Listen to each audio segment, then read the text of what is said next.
Leviathan 99, a radio drama by Ray Bradbury. Christopher Lee, Robert Edison, Walter Fitzgerald, and Dennis Hawthorne, as Ishmael, who tells the story, play the main characters in this radio-dramatic space-age poem, for which Tristram Cary composed and executed electronic music and sounds in stereophony.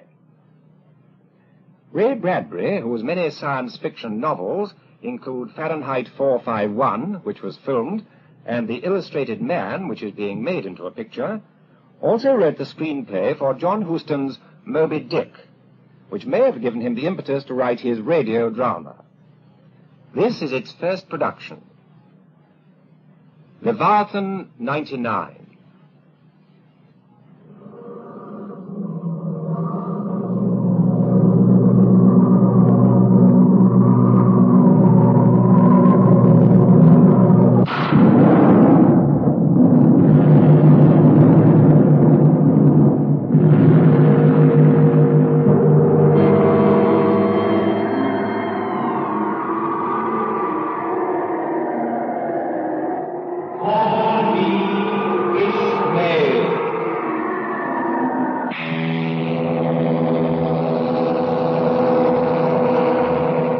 Ishmael, in this year 2099, when strange new ships sail toward the stars instead of under them, attack the stars instead of fearing them, a name like Ishmael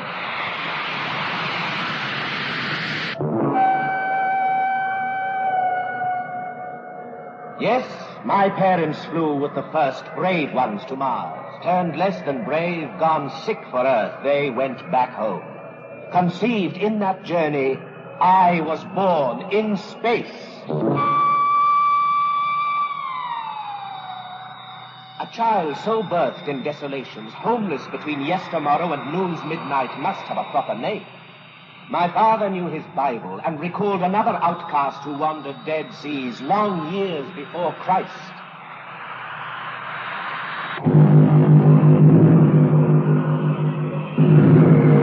And I, being so far the only child conceived, fleshed, and delivered forth in space, how better to name me than as my father did, touching the dark warmth where I hid restless in the days before my birth.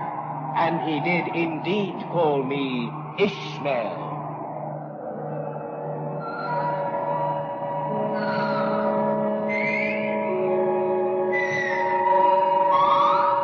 As did my friends, who seeing the stars rise and the deep space in my eyes as we flew kites or sailed our homespun gliders, confessed themselves glad I had been named Wanderer, an aspirant of aerial devotions whose destiny would find him out.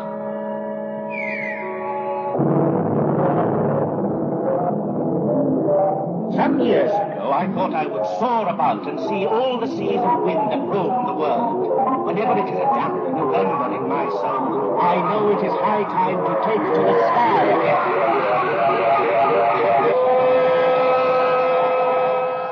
There is a magic in air that cools all men, and man so drawn floats up with eagle, hawk, firewind, or whispering balloon, to test the cloudless winds that circle sweet seas of grass and salt seas of brine, until at last he faces on that greater sea of space with its billionfold of stars.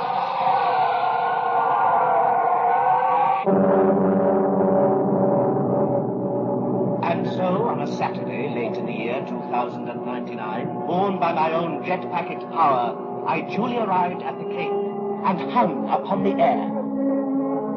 A fledgling bird among yet greater birds of fire and steel, and felt the floodgates of the vast and waiting universe swing open in my soul.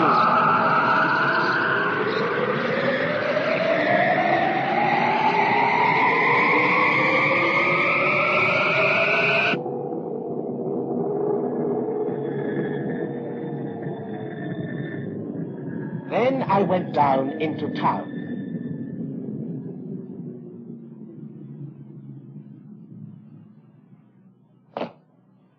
I discarded my wings and traveled now by moving sidewalk.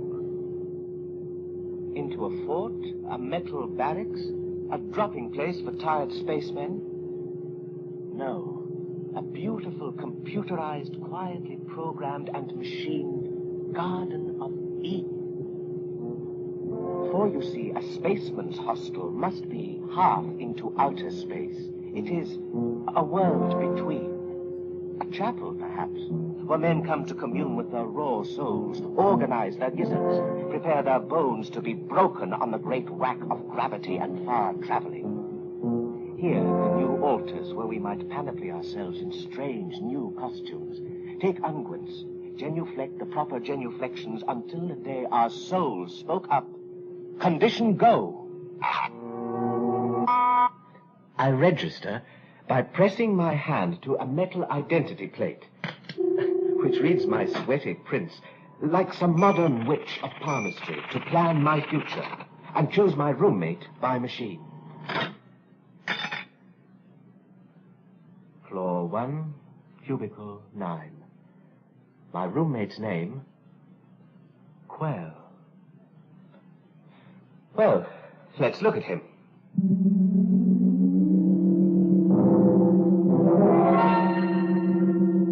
The moving floor glides me past robot museums, where other spacemen, like myself, sit with mechanical Platos and Socrates under a Mediterranean sun. They do not know me, or they will not. In 100 fantastic new-styled schoolrooms, electric oracles of Delphi, robot men, complex as beehives, honeycombed with knowledge, wise as the names they bear.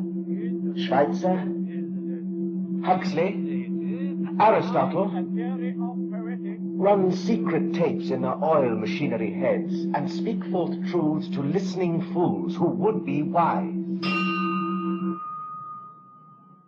But here's my room. There's my thumbprint on the scanning lock. I hope my roommate is not a huge spider. I do try to like spiders, but... There. The door open. Shut. I am in my room. And there, on the far side, in bed, in the dark, lies a shape hidden. A stranger, the size, shape, color, I can't see. I'm trembling. Perhaps I fear it might be. A spider? What? No spider. No.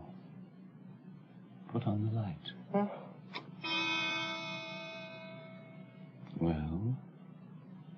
Well, you speak, but your mouth doesn't move. My mind moves. You watch it move with your own mind. This is my first meeting with a telepath. And a creature 9 feet tall. I was wondering where your beanstalk was.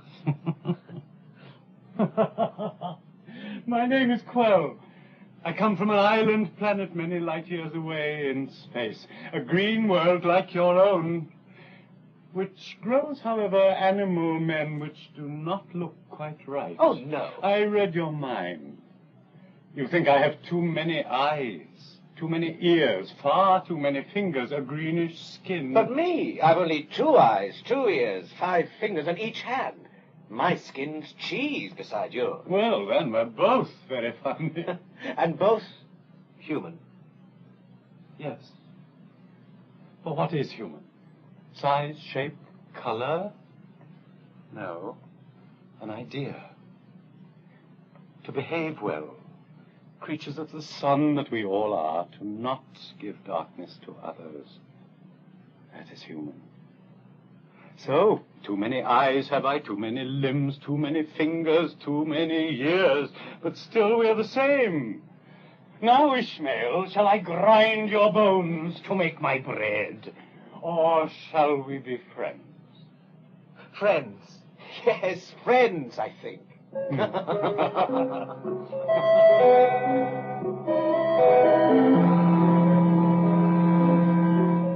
And friends we were. 2 terrible and fine, ugly and beautiful children of nature. For what is nature? Why, God surprised. God continuing to surprise himself with odd miracles of flesh.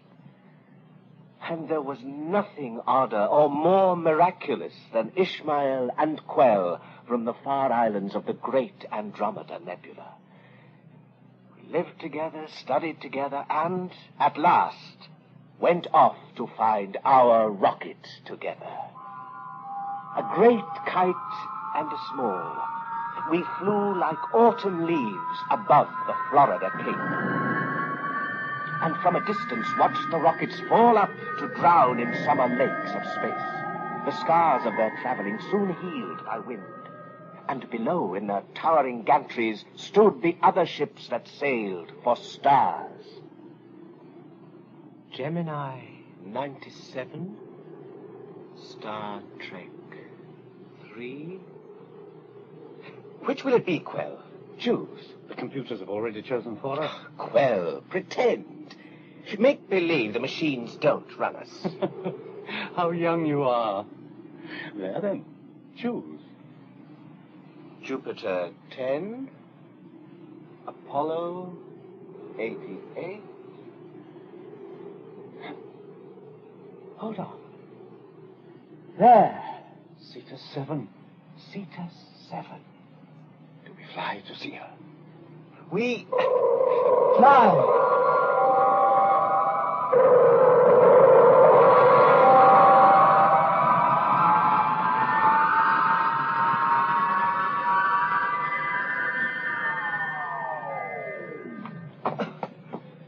There. Biggest rocket ever built. Cetus.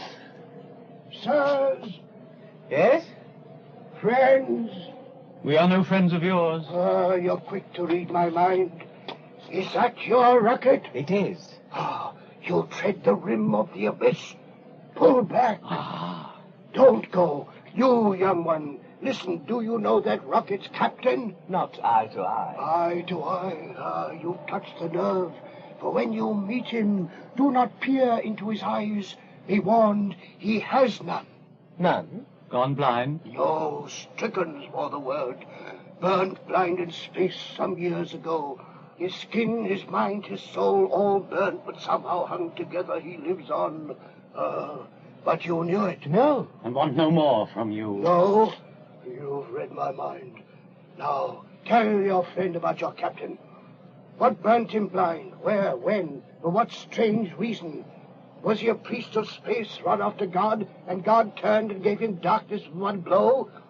Is your captain all one piece, or does it show where he was sewn back up? Does midnight still peek out through holes the doctors couldn't mend? Is he all one scar? Was he born albino, or did terror color him up and whiten him out like awful snow? You find, then turn away. The Cetus is not your ship for space. It's no man save the captain's, and the captain's lost forever. Morning, friends. Wait, don't fly. What's your name? Elijah. Name's Elijah. Morning, dear friends. Morning.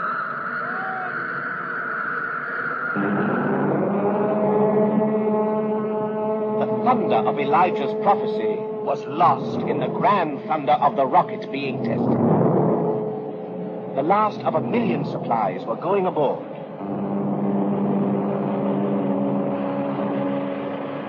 Oh, the logistics of the rocket.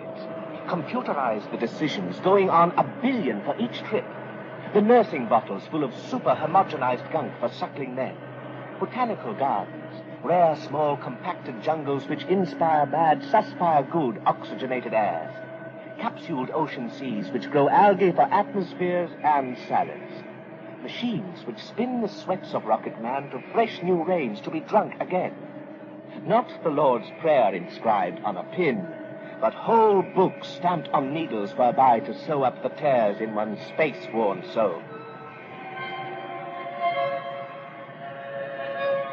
Strange machines, stranger men. The half our crew were accidents of nature in a baroque humor. That is to say, midgets and dwarves. We were babes to be cradled in the lap of space.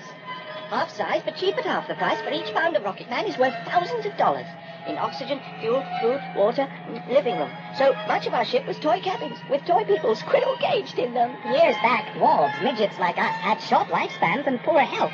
But now they have put our chromosomes in a vice and compressed us down a healthy, cookie-cutout genius. A gargoyle lost from the front porch of Notre Dame, and we small boys, age 30, fresh from the womb that has diminished his cells, journey with your giant 6-foot men and make space our incredible toy chest.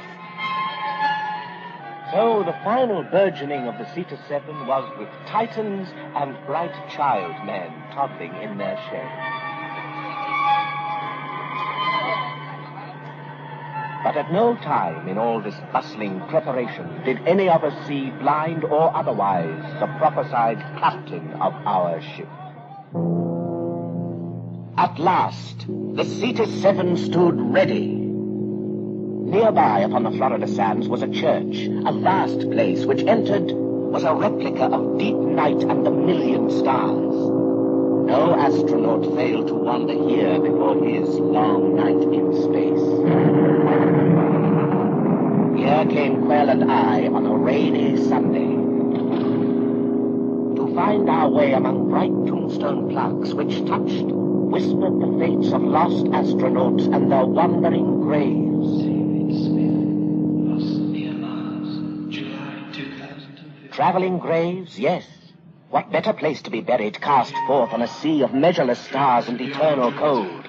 Such men, their spacesuits, both coffin and shroud, stay young forever. Come back 1 billion years from this noon, and what would you find? Fast frozen, the young man you knew at breakfast 10 million morns lost ago. No worm has touched, no rain destroyed him. All summer flesh, he will circle the sun like a tiny moon until the last sands have run through the hourglass of creation. Who would not want such graves and the fair cosmetic that space can give?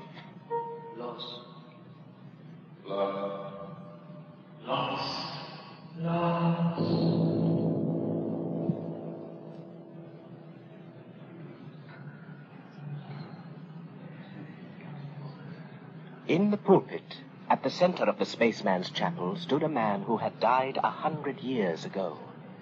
Dead, yes, but so remarkable a man was he that they did computerize his soul.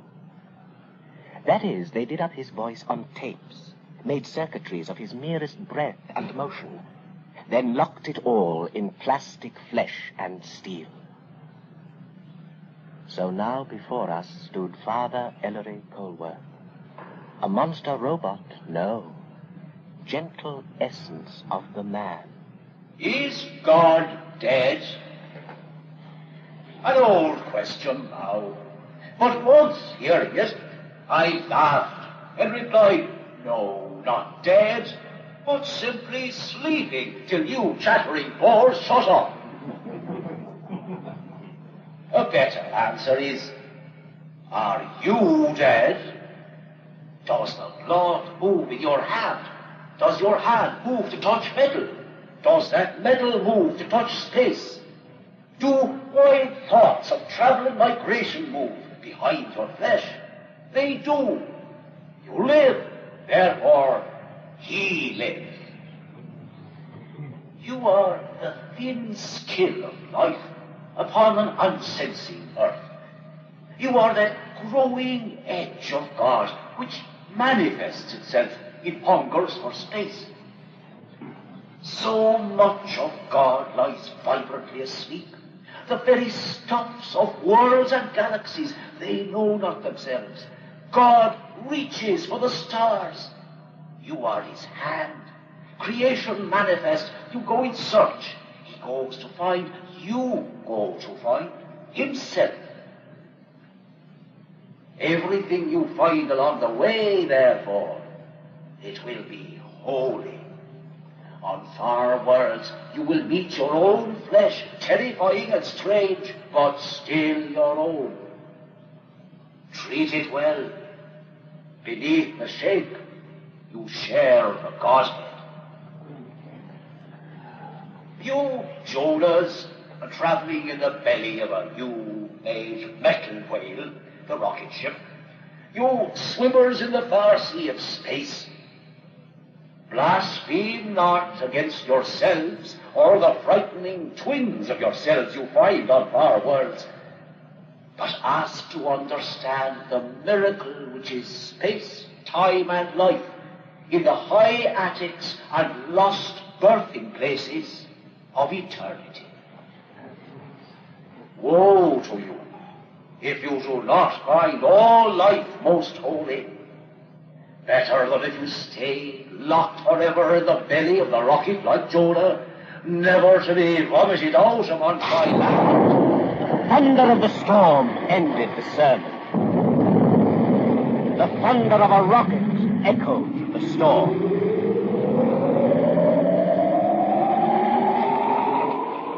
And suddenly it was the night before our fall into deep space. In our room, Quell and I lay sleepless, watching the diminishing rain on the great sky windows, listening to the voice clock announce the hours. Tick, tock, 2 o'clock. Tick, tock, 2 o'clock. Tick, tock, tick. Quell, Tock, tick. awake? Part. The rest of me sleeps well. How do you do that? It cannot be taught. Next time you are born, we will arrange it. Tick, That part of you that's awake. What are you thinking? of our journey, of that man who warned us. Elijah, did you believe him? That the captain is blind? Yes. That he is mad? We must discover that. But by that time, mightn't it be too late? Well? What? All asleep now. All right, friend. Lie there. Your body the strange color of a world I'll never see. Your skin tattooed over with signs from the Horsehead Nebula, the Coal Sack Orion, bleached by white suns, burnt by red suns. Cold blood, but warm heart. Your mouth silent, but your mind, even in sleep, breathing friendship. Quell, thank God for you in the days ahead.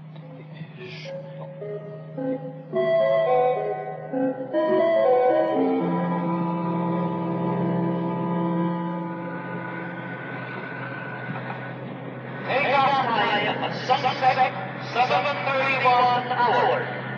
Take off time, sunset, 7:31 hours. At sunset, aboard the rocket, we, the crew, waited. And the sun rose again. That is to say, the gantry elevator bearing one man rose up through the twilight air. And the elevator, rising high and swift, caused the sun, just gone below the earth, for a last moment to reappear. The sun, thus summoned back, played golden light upon this man who came alone and last. But if the sun played upon his face, he did not know nor see. And as for us, we only heard our captain step upon the landing.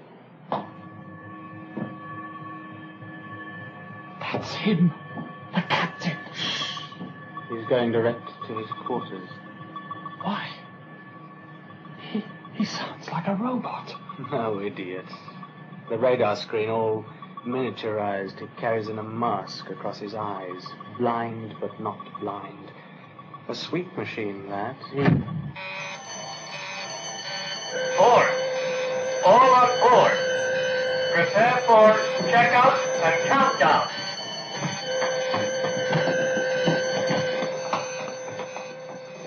The blind captain was indeed with us, unseen and locked away. We lay like spiders in our shock absorber webs, waiting for the fire wind to seize and throw us at the sky. And seize and throw it did.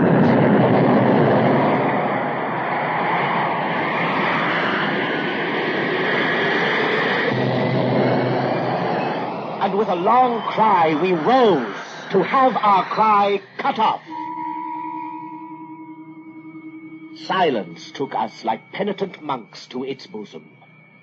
For even the loud rocket which rips the soul on earth walks silent, a few miles up, treads the stars without footfall, as if in awe of the great cathedral of space.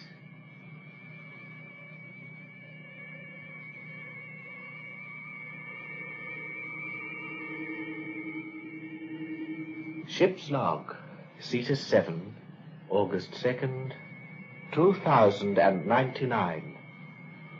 Out of sight of land. How strange to put it this way, yet true. Out of sight of the blessed land, which means all earth and those we hold dear upon it. All faces, houses, trees, streets, towns, cities, meadows, ocean, seas. Gone. All longitudes, latitudes, meridians, and hours, all nights and days, all time. Yes, time too. Gone. No sunrise, no sunset, no sound, no wind. How lonely. Quell, will we make it back? See Earth again? Friend, I read minds, not futures. Space is large. They say it curves. Perhaps our end is in our beginning. Work SWAT report on the double.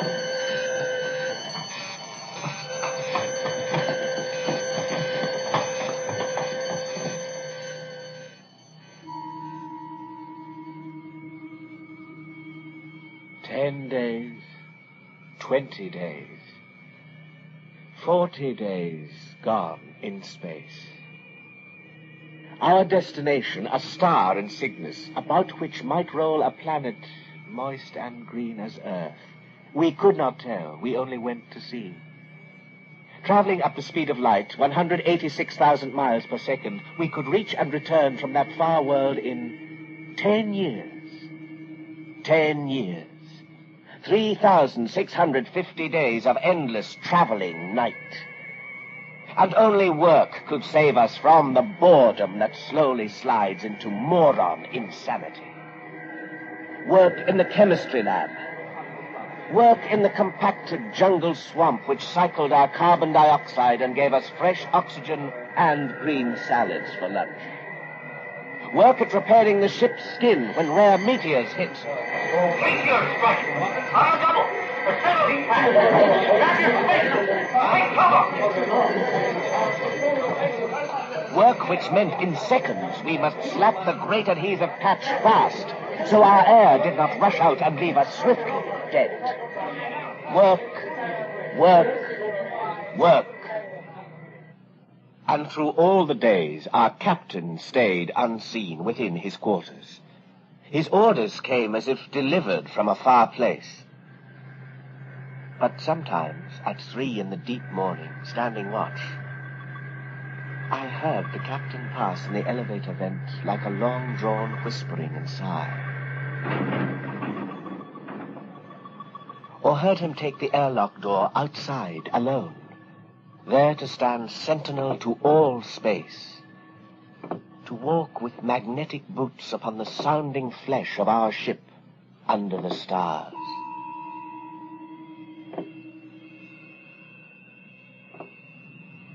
Hist! There he is. Again, every mid-watch at this hour. What does he do out there? Play ball with the meteors. Inhales the infrared, exhales the ultraviolet. No, he doesn't trust our radars. Even blind, he thinks he sees better. But what's he looking for? Quell, you can read his mind. What? My mind may hear, but the captain's mouth must speak for him. When he finds what he is looking for, he'll let us know. You read his mind. You don't like what you see. I can tell by your face. There he goes. Walk, walk, Captain. Stand guard. Protect us from the universe.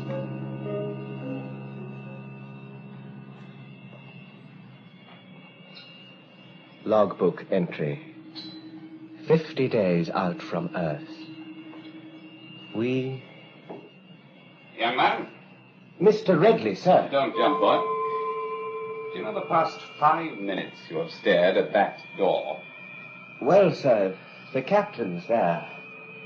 I thought 50 days. Well, isn't that a long while for him to stay shut in? How long is short to him, boy? Such loneliness would drive me mad. Yes, well, there are some who savor madness all their days. It is the cud and titbit of their life. They would not know what to do with themselves if they could not nibble round the thin grey circumference of their skull, peeking and gaping from all the sockets, wondering at the cracks, assaying the gilt, rendering out the wonder. Yes, but does he ever eat? His soul is marrow enough. Let him feed, boy. I have this urge to knock upon his door. Give it a try. No, bang it. There.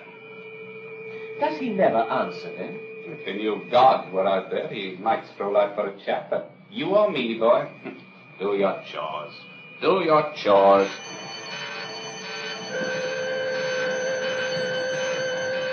Hear this! Hear this! Captain's inspection! All hands! Inspection! He's coming out. The captain! Don't stand there, idiot! Line up!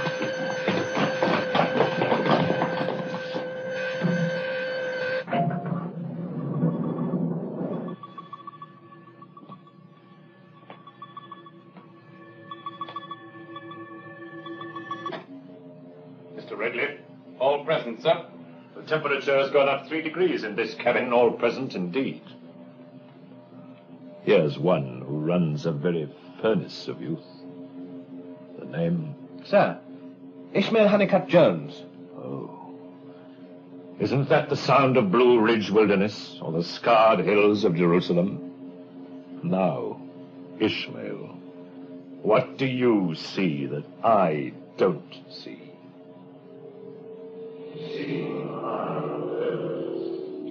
I saw a man tall in stature and tall in years. Not old, but with oldness skinned over him. A prime unprimed by lightnings. His face white, hair white, hands white, uniform white, all everything cut from the same nothings. This was our blind captain who led us toward the stars. Behind his dark Firefly machine radar electric glasses, I knew if I seized them off, I would find eyes the color of minted silver of fish that had been born, lived, and died in the deep night. White, the man was white, all white, to match the whiteness of his much affrighted soul. I felt some years ago the universe had shot off a photographic flash. God blinked and bleached the captain to this color of sleepless nights and lonely terror. His heart did not beat so much as run down eternal panics. Hamlet's father's ghost stood here astride our lives and breathed out further ghosts. How runs a ship in space, men? With tight seams and oxygen suits at the ready, sir. Well said. And how do you treat with a meteor, men? 5-second patch job and all hands saved, sir. Then, how do you swallow a flaming comet whole, men? Huh? No answer. We have not as yet seen comets on the breakfast menu, sir. You have not. And then, Captain, mustn't you kill a comet before you can eat it? True. And they do not make nightly strolls through our basement half of the universe, and yet... Sir? They do come by. Redley? Sir? This star chart here, now. You, with good eyes, see... From the region of the Horsehead Nebula, among a billion lights, one special light shows forth. Blind, I feel its spectral presence. Thus. Do I touch the maelstrom, Redley? You do. Closer now. So, not a meteor, a moon, a world. Who'll name it? Sir, that is a comet. Comet? No. A vast exhalation of mystery upon the deeps. A pale bride with flowing veil come back to bed her lost unbedded groom. Isn't she lovely, men? A holy terror to the sight. Captain, is that not the comet which first passed Earth some 30 years ago? Leviathan. Speak up. The comet Leviathan, the largest in history. Leviathan. The great numb terror, the brute chemistry and the universe thrown forth in light and trailing nightmare. Yes. Leviathan. Was it not Leviathan, Captain, that put out your eyes? To give me greater visions? Yes. Leviathan, I saw it close. I touched the hem of its great 1,000,000-mile-long bridal veil. I circled round the shimmering abyss of snow, gone lost in space, and then that virgin whiteness, jealous of my loving glance, rubbed out my sight 30 years ago. I see it still upon my inner lids, bunked down at night, so passing strange, so full of arctic miracles, that huge white rushing thunderhead of God. It brought me running. I offered up my fevered soul, all bright. It snuffed me out. Yet now I rub my bones to kindle me again, for look. Leviathan returns. Now the avalanche of nothingness comes back. For this I seek in space with rocket and with men. As one, we'll rush to meet that downfell light, which having doomed, now cycles round to doom itself. That Cyclops' eye long gone deserves a blow. I'll lift my hand, your hands, to make the strike. What? Silence. They are overwhelmed, sir. Yes, for ours is a holy mission. There will be none greater in the time of man, though our sands run forever through a glass as big as creation's landfall in far Centauri. Technicians, scan alert! We do not idle by for Leviathan to arrive. We run to catch. Men, it is a long white traveling funeral in space, a light that puts out light. Let us slumber it forever, make it celebrate its own death. Ready the alarms. The first man who scans it in gets double his fees for the journey. Squads, disperse! Fall out!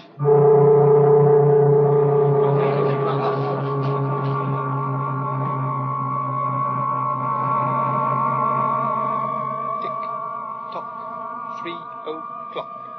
Tick-tock, tick-tock, tick. Well, well now. Is that all you've got to say? Well, it's not every year a dwarf like me can run hit a giant like Leviathan. You sound like him. If it's on our way, what's wrong with sight-glancing a comet 2 falls out of 3? You don't even know what a comet is. Ishmael, what did you find in the microfilms?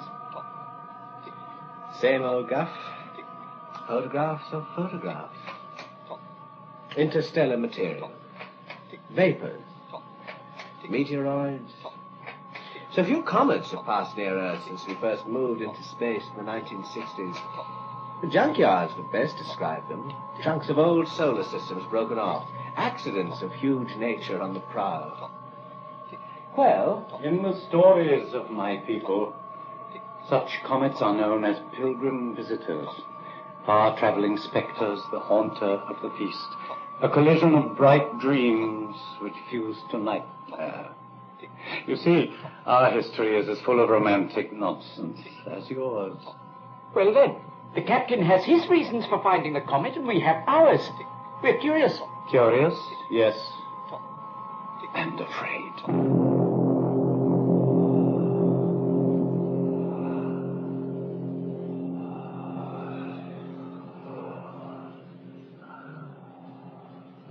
Captain?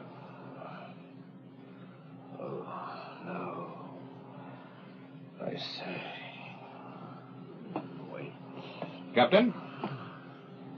What? Oh. Bedley. I do not sleep, I die. Lord, I dreamt I was falling down space forever, falling. Do you dream, Ridley? No, sir. Oh, fortunate man. Well, Ship's log to be signed, sir. I have a fine nose, Ridley. You've no heart for this chase. If by chase you mean our proper business, charting stars, exploring worlds... No. Here. What do you know of the passage of dark planets and bright comets, mister? I think you must teach me, sir. I will. Here are 1,000 star charts, stamped, runneled, and humped. You read Braille? Run your hand here, there. Touch the paths where the lost suns go. Here, the planetary tracks, and here upon the universal deeps the vast long mark of Halley's comet, the comet of Aristophanes, and, who knows, that comet which may well have been the star of Bethlehem, a miracle to celebrate a miracle. Here are the maps and deep night plans for all God's circuitings and maunderings, his long thoughts. God dreams joy, green earths appear. God dreams torments, comets issue from his eyes and mouth. And the most terrible outcrop of these is... Leviathan? From 30 years' study, I found a way to meet it head-on fast, 6 months before it brushes Earth. We move then to surprise. Surprise? Mr. Ridley, face him out. Well? You cannot surprise a comet, sir. It neither lives nor cares. I live. I care. And shift the burden of your knowledge to some great wandering child, some universal accident that prowls between the worlds, homeless for eternity. Go on. Sir, that if, as Reverend Oxley says, all space is one flesh with us, all worlds, suns, creatures, extensions of one ground, one all-encompassing will, then that ghost you speak of, sir, that comet, that great terror-trailing stuff, is but an outmouthing of God indeed. Would you stand against such breast? If it wrenched my soul and burnt me blind, yes. It is a dumb thing, sir. Mere chemistry, burst out of chaos, now pulled by this tidal star, now hauled by that. As well stop your own heart as try to stop that great pale beating. But if both stop at once, will not my victory over it loom as large as its victory over me? Small man, large traveling doom, both weigh the same when the scale is death. In rending it, you rend your own flesh, Captain, which God has lent you. That flesh offends me. If it is all one, God manifesting himself in minerals, light, motion, dark, or sensible man, if that comet is my sister self, come preening by to try my Job-like patience, was it not blasphemy it first tried out on me? If I am God's flesh, why was I felled, struck blind? No, that thing is lost and evil. Its great face hovers the abyss. Behind its mindless glare I sense that juice which oils the cogs of nightmare and the pit. And whether I see it in hellfire man, cannibal shark, or huge white blinding mask flung down along the stars to frighten men and push them to impulse less than human, more than bones and soul can bear, I must attack. Talk not of blasphemy to me, sir. It tried me first. I want its flesh. God help us. He does. If we are his stuffs, alive, then we sinew his arms seized out to stop that light-year beast. Would you turn from this greatest hunt? Sir, I am against you, but don't fear me. Let the captain beware of the captain. Beware of yourself, old man.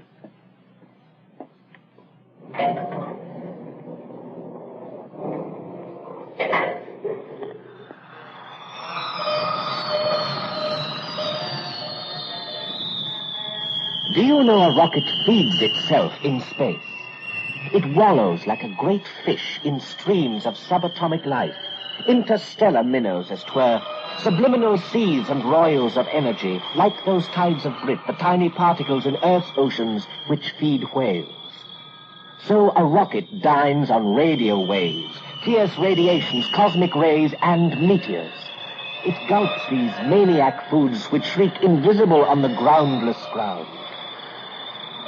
Ever hungry, we searched for banquets of yammering sound. Queen Elizabeth, your undoubted queen, wherefore all you who are come today to do your homage and service are encouraged to do the same. And came by accident upon old wits and broadcast dreams of earth.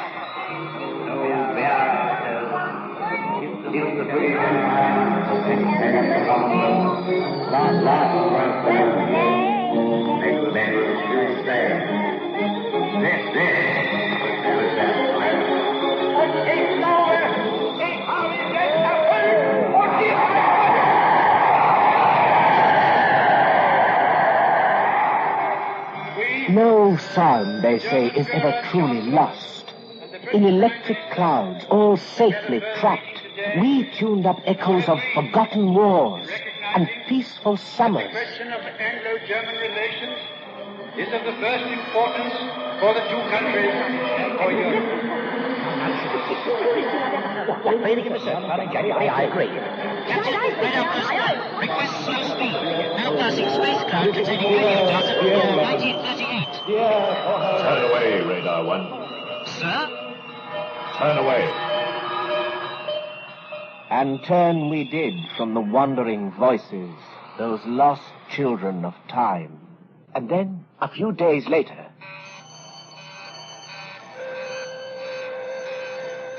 Blue alert! All scanning stations! Blue alert! Blue alert, please!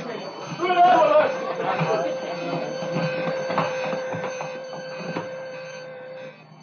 Beyond belief. What is it? An ancient moon? Yes. From our system? No. From another star? Yes. Torn loose in some accident, traveling all by itself in space. And covered with towns, cities, ancient gardens. I don't believe. Yet there it is. Terrible. Beautiful. How long do you think this moon, with all its dead cities, has been rushing through space alone? 1,000 years? 1,000 times 1,000. Oh, lovely. The spires, the jeweled windows, the lonely courts. Retrograde rockets, stand by all hands to diminish speed. Disregard. Continue course. Captain! Sir, we saw. Mr. Redley, who commands this rocket? Why, Did I give orders for reconnaissance? I quite forgot myself. This moon is very old and fine. Our job's to touch down on such worlds, to photograph, record. Yes, I see. Lovely. Passing strange. There was a time when Our job lies elsewhere. Press on.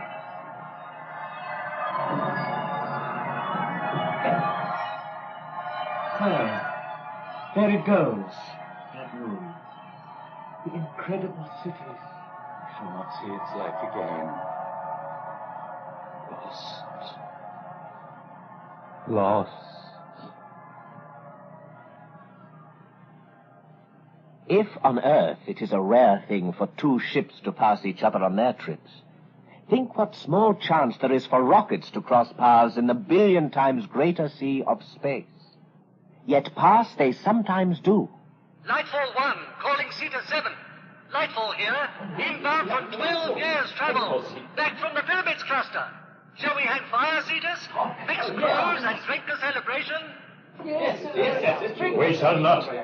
Do I read you right? You read me right or wrong. Stand up. Goodbye.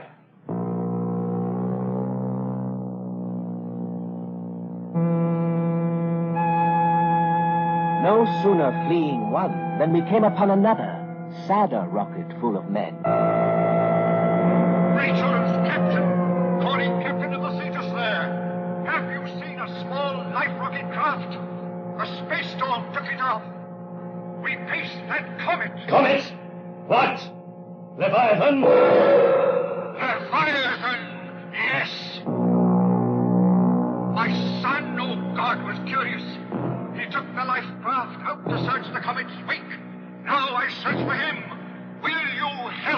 and losing time, sir. Why, I've lost my very life. I go to redeem your son.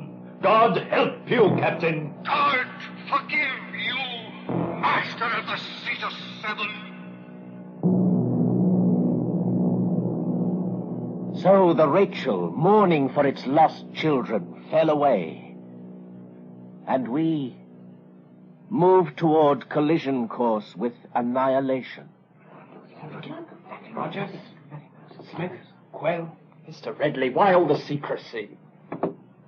There's your reason. The captain outside again, under the stars. I'd like a stroll myself. I do not speak on strolls at odd night hours, Mr. Smith. I speak on information we let pass. Lost moons we left behind. Jobs we did not do. This comet's a job. We measure all that comes our way. Measure with mad. Mr. Redley. Quell? Now what? Quell? I do read minds. Let my mind gather yours and move outside to stand watch with our captain. Now. I leave a track down all space, and space moves in to rub that white track out with meteor dust and worse.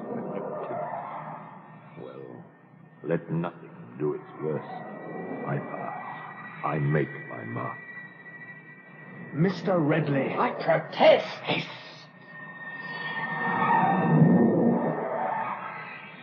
All's white or dark. Stars or nebulae as black as inks from squids which scuttle down a blind god's back. Light, dark, but how we do prefer the first. For white our Negro souls much thirst. For such a white as this, though, terrifies.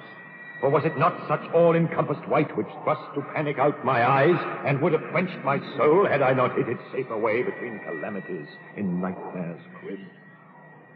I did. I've thrived on simple crusts of dark, and waited out the cyclings of time to bring you round and back again, O whiteness fair. My pale and wandering dreads stand forth. This time I will not swerve. My path is fixed beyond the gravities. Tracked like the whirls that hurl about the sun, so runs my soul in one trajectory. Blind, my body aches in place of eye. I'll darken you who darkened me. Your veil will be your winding sheet. Your gossamer I'll bind to strangle you, and thus bank down the fire. Gentlemen. Unlawful, uncommon eavesdropping. Upon uncommon dangers.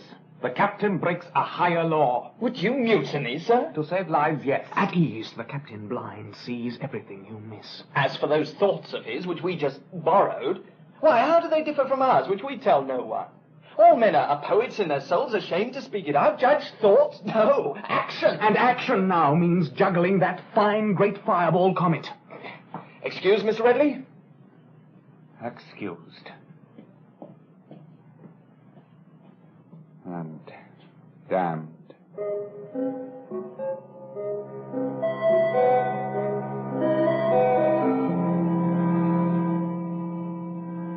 By night, I totted up my list of growing fears.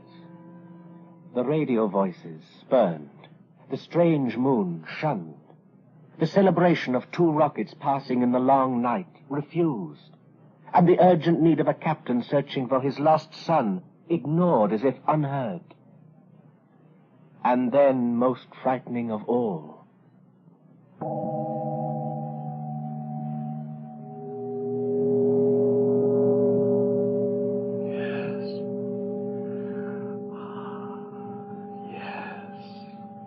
Well, what is it? Speak up. Music. Music? From where? The island worlds. My home. Your planet, billions of miles away? Oh, Lord. My world and more. The music of my father's suffering and death. strange. We don't expect composers on other worlds, grandfathers who write symphonies.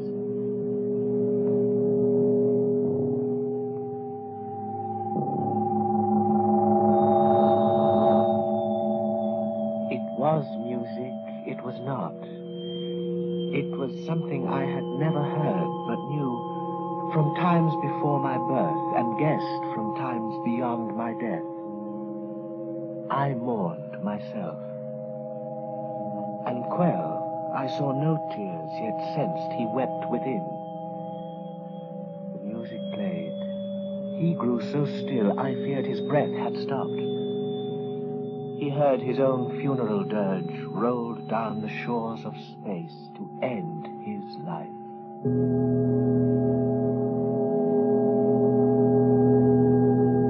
It's over, Quell.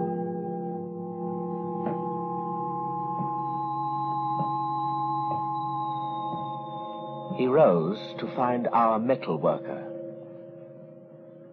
Sir? Cut and weld and shape me a suit of death. I'll draw it for you. So, all black. And on the breastplate of this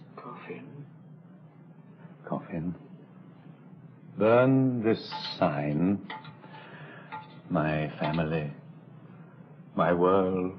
You look fine. You don't really think... I do not think. I know. Make the suit of dark metal.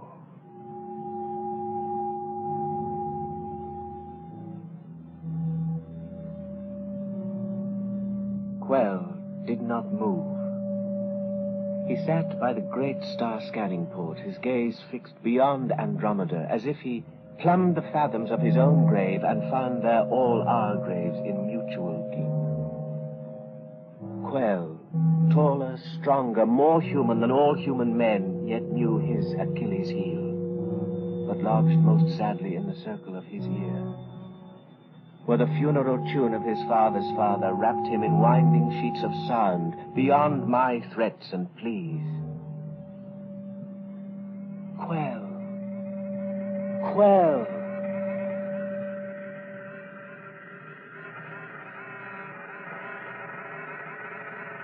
Meanwhile, the metalworker cut and burnished the uniform all black, which Quell would wear in death.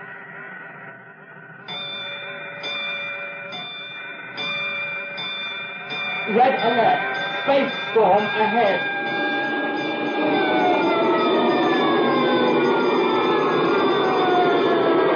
Without terror, the rushing comet approached.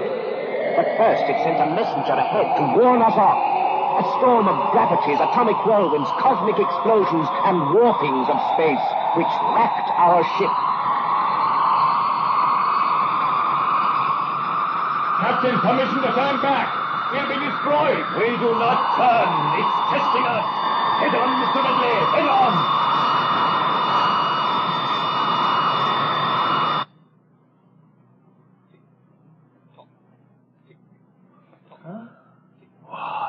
The storm, it's vanished.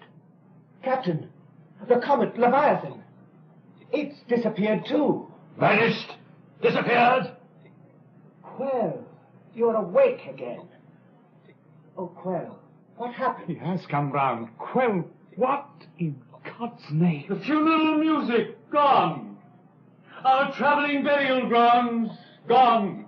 The comet, the nightmare, all gone. Yes, but why? The storm has twisted time. A warp in space? We've turned a corner in eternity. The storm has thrown us back to another year. What year? Who's to tell? Before the wars, before your Caesar built a Roman road through Britain's moors. The great star beast, it pities us. No, I say. Ridley, the radio telescope. The comet is not there, sir. The airlock, open it. Blind, I'll find for myself.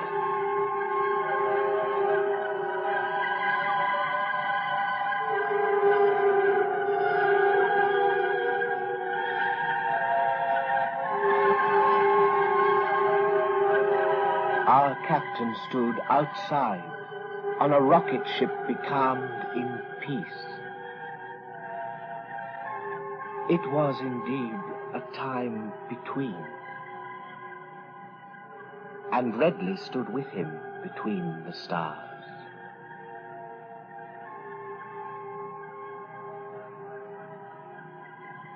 Well, what are they saying? This and this.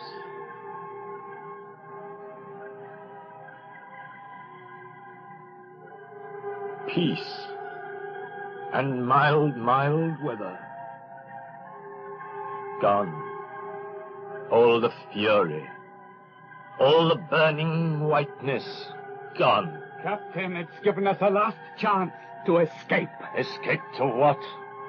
To land back on Earth and be greeted by Charlemagne, to watch Caesar fall down dead in the Forum?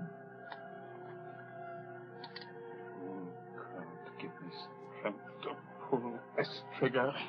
Mr. Redley, you lack the power to fire that gun. And if I could, how fine to land back home and go with simple cavemen in a cave. Live out a life much less a nightmare than all this. To rest a while. We shall rest, Mr. Redley, at the dead heart of the comet. We shall fight free of this calm, rejoin time on a proper footing, seek, and finally destroy. Oh, Lord, if I were sure of murdering you as you of murdering it, which will at last do murder to us all. The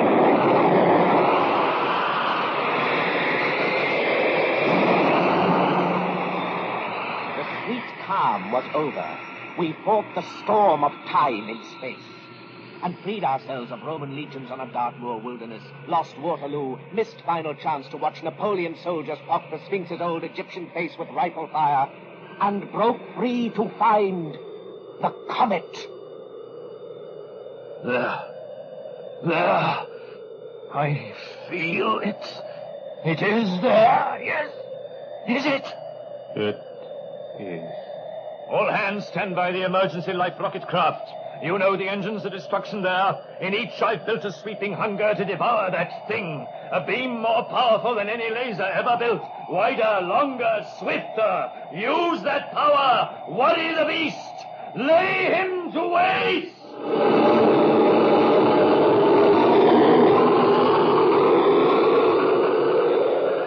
The comet approached, and it was a great white holy terror that filled up all the universe and put out every star. And Quell awakened from his trance, and every man of proper will dropped their masks and took on madness. All human flesh was gone.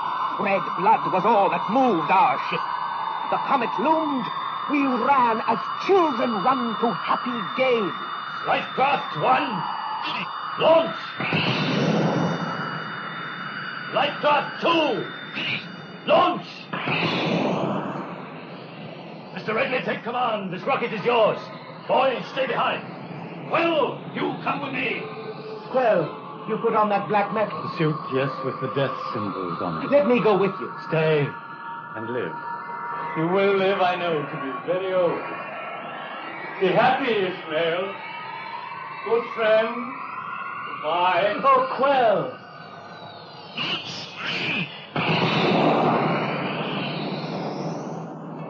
We moved. The three small life ships moved to cross that moving path of raw destruction. All was white now. We fell as in the great mouth of the sun.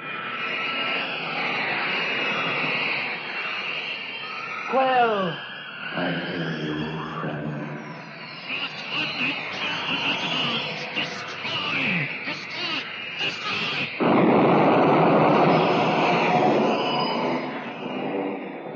destroy and be destroyed. Like mice who nibble at one wave of milky sea, the laser beams all shrieking, but made small by greater shrieks of light-year maddened beasts now gone insane. The comet swept them up and turned them round about in time. The first storm seemed the merest bubble burst upon the edge of greater hurricanes of interstellar night. The ships now, one by one, fell down, plucked free of skins, their metal skeletons revealed, the men tossed out in mill-race radiation. Flashing meteors eroded, baked, swallowed, vanished in the all-encompassing light. each man thrown to a different warp in time.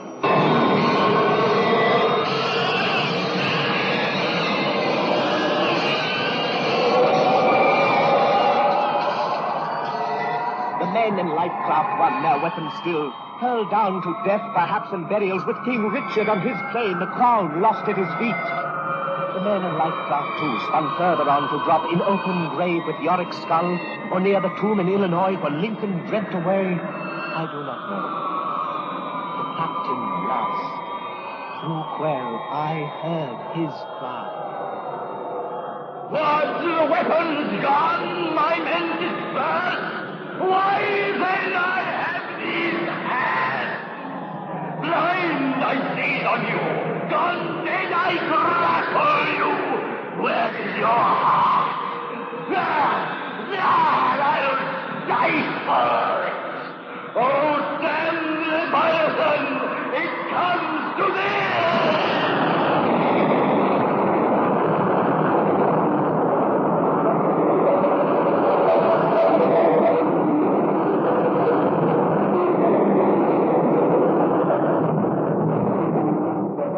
Out, I was tossed forth myself.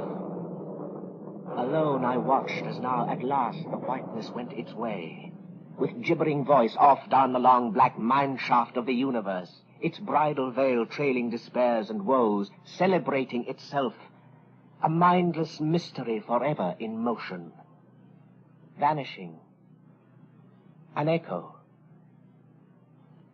gone. And gone all ships, men, large, small, sane or mad, the captain with them, madness maddened. And for 1 billion years I knew that Leviathan on return, circling round, would bring back with it him who would have done it unto death. The two of them were one at last, the hunter and the hunted, the fearer and the feared, the flesh and the impaler of the flesh, the madness and the vaulting dream of madness, together forever through centuries yet unborn. Ships, men, and the captain of the men, an endless cortege for the spectre ghost.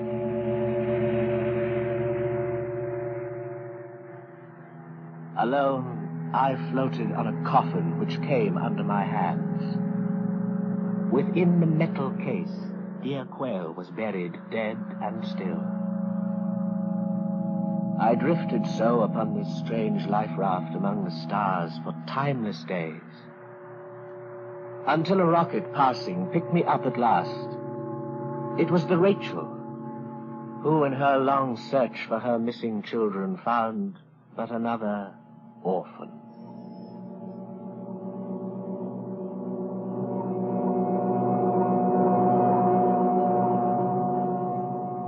I let the coffin go.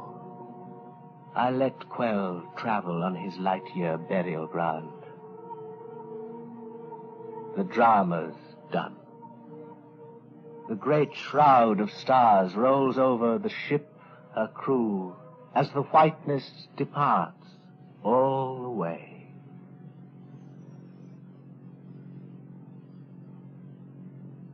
I, Ishmael, remain to tell you this.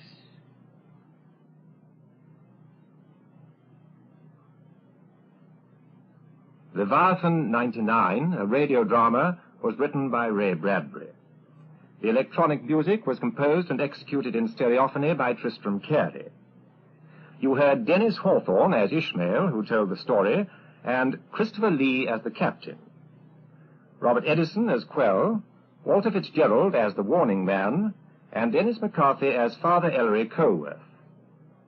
Alexander John as the first mate of the Cetus 7, and Ian Thompson, Anthony Jackson, Christopher Bidmead, Nigel Clayton, and Leroy Lingwood as members of the crew.